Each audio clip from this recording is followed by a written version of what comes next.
Sometimes you can tell the story of an entire community on just one street, but you need the right guide.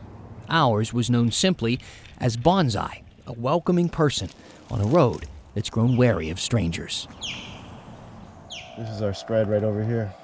You can see right in the corner between the barn and the house, a huge shipping container storage shed thing melted. There's little hot spots burning everywhere.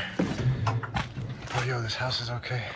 And all the forest right there was on fire, and it stopped right at our doorstep. The first doorstep he took us to. The miracle is how the fire came right up to the edge of his yard over here.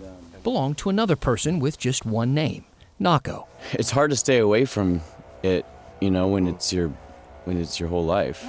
I should probably mention he's a famous musician and headman for Nako and Medicine for the People, a band with tens of millions of plays on Spotify.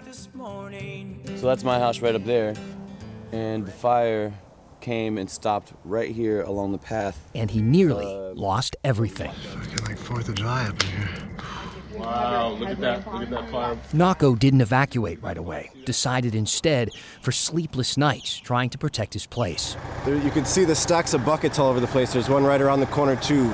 Buckets and jugs of water that we're filling up from this little pond over here. It's a tiny ass pond, just like the size of a kiddie pool. Amazing how quickly you use your bucket. They're not sure how much the buckets helped, but the home was spared. Yeah. This is very close to my house. It's probably about 100 yards away. Yeah. Do you feel like you dodged a bullet here? Because I feel like that bullet came pretty close. Oh, absolutely. 3 houses on the street did burn. Bonsai led us to one of them, a property at the end of the road, and an owner who's trying to make sense of what's left. And burned everything. The boat melted. We had a car in the garage. It's sitting underneath that rubble there. You can kind of see the boat trailer inside the rubble there.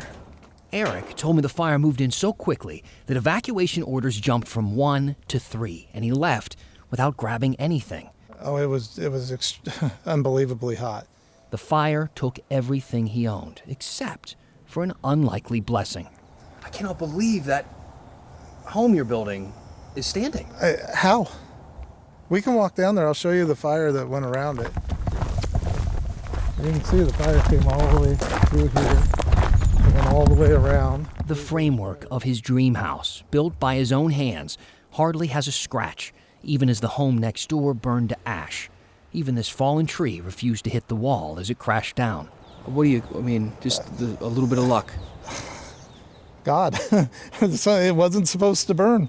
How could it not? It's all kiln-dried lumber. It's ready to go up like a match. And it didn't burn. And everything else did. I can't explain it.